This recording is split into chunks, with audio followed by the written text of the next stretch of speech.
The fighting game community is quite good at remembering, revisiting and still enjoying their own past. Games like Darkstalkers/Vampire Savior, Garo Mark of the Wolves and even the JoJo fighting game still see quite regular play and get talked about often. Even series that have recently released games still see older titles get action. People still play Street Fighter 4, Third Strike and the favourite iterations of the Alpha series and Street Fighter 2. However, when the FGC yells about Marvel baby, they seemingly only talk about two entries in this franchise, the ever-popular Marvel vs. Capcom 2 and its sequel Marvel vs. Capcom 3. However, the game that officially started the Marvel vs. Capcom franchise, Marvel vs. Capcom Clash of Superheroes, is still very much worth revisiting today.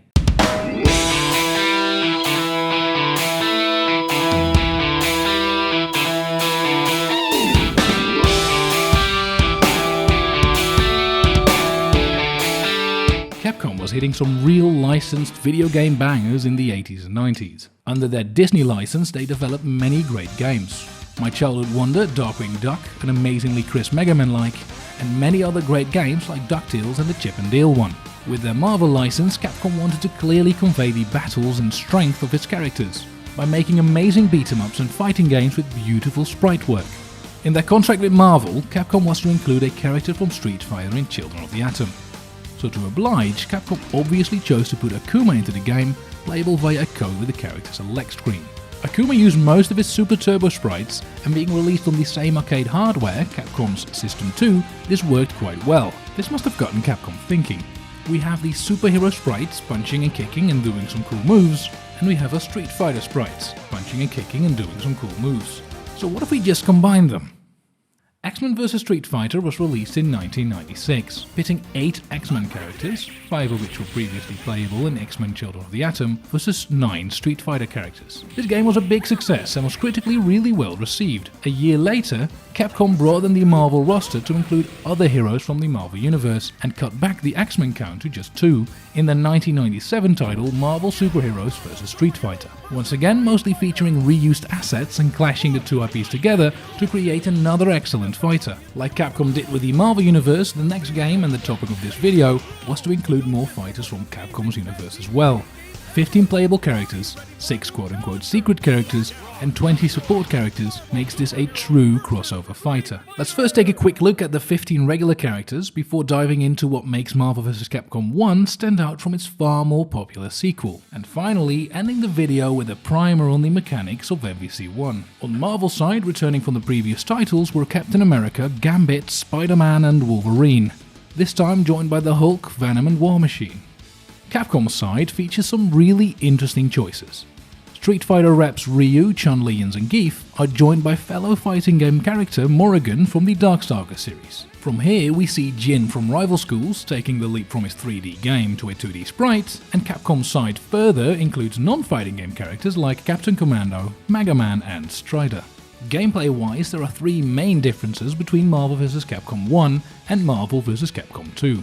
First, MvC1 is a 2v2 tag fighter, whereas MvC2 opted for a 3v3 system instead, lending well to its much larger roster of 56 characters. MvC1 uses the more traditional 6-button setup, with 3 punches and 3 kicks, and combinations for using the assist, whilst MvC2 consolidated this into 4 buttons, combining the medium and heavy punch and medium and heavy kick into their own single buttons, and adding 2 specific buttons for assists. Speaking of assists, the third difference. Marvel vs. Capcom 1 opts for random assists.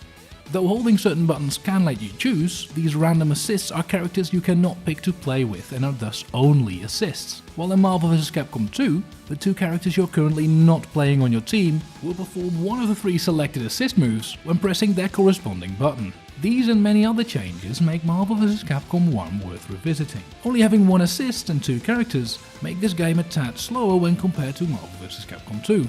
The screen for one will not be consistently filled with characters flying in and performing their assist. Also, for fans of 2D game art, MvC1 is an absolute treat. Gorgeous character art and backgrounds make this a true feast for the eyes, whereas in MvC2 the characters are slightly smaller to be able to fit more of the mayhem on screen, and the backgrounds would change from 2D to 3D. Okay, you all still here? Good. Let's look at this game's mechanics, which should serve as enough of a primer to let you jump straight in.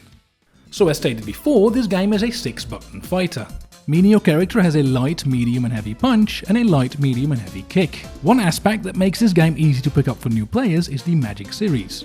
This magic series refers to how this game allows your character to link their attacks together in a series. Most characters are able to link their light attacks into their medium attacks into their heavy attacks. Though there certainly are more difficult combos, most characters are able to cancel their magic series into at least one of their special moves or hyper combos. Anytime whilst you are defending, you can press all 3 punch buttons to perform a push block. There's no meter cost attached to this, so use it whenever you feel pressured and need more space. Movement-wise, this game features dashes both on the ground and in the air, as well as the ability to double jump or even triple jump for certain characters in the cast. Now on to the tag and assist mechanics. You can call your assist a limited amount of times as shown by the number next to the symbol below your health bar. You call on them by pressing both medium buttons, after which they'll come out and do their attack.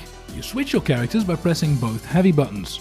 Doing this will have your second character come flying in at an angle, attacking your opponent. Once they land, the character will announce their arrival by doing a little taunt before becoming controllable by you as the player. During all of this, the character is left completely vulnerable, so be careful when you choose to switch. Whilst your characters are switched out, they recover their red life, but calling them back immediately gets rid of all of their red life, so keep that in mind. Furthermore, there are 3 ways to interact with your secondary character. The first one I myself find to be useless or at least extremely difficult. Whilst guarding, input a reverse Dragon Punch motion and both heavy buttons. This requires 1 meter and will have your secondary character come out and perform a move before switching to them. In theory this should work, but every time I try my secondary character just gets hit, so instead I just perform my character switch whilst in block stun. Though also risky, this seems to work a lot better for me. The other 2 options however are very useful. There is the crossover combination. For 2 meters upon pressing quarter circle forward and both heavy buttons, both of your characters will perform their hyper combos together. This can be a great way of ending certain combos depending on your team. The other is the dual team attack. Inputting quarter circle back plus both heavy buttons will allow you to control both characters and attack at the same time and have unlimited super meter for a limited amount of time. Both of your characters need to be alive to perform this, and you'll need at least 2 meters. Performing this with 2 bars of meter will give you 7 seconds, and spending 3 meters will give you 10 seconds in this mode. Mess around with different team combos to see what works for you and what you find the most fun. This game is pretty amazing and a ton of fun to play. In our Discord we are holding a tournament for this game at the end of the month. Want to jump into this game, learn how to play, or just need help with Fightcade? Consider joining our little club and I hope to see you there. As always, thank you for watching, liking and subscribing to my videos, and I hope to see you in the next one.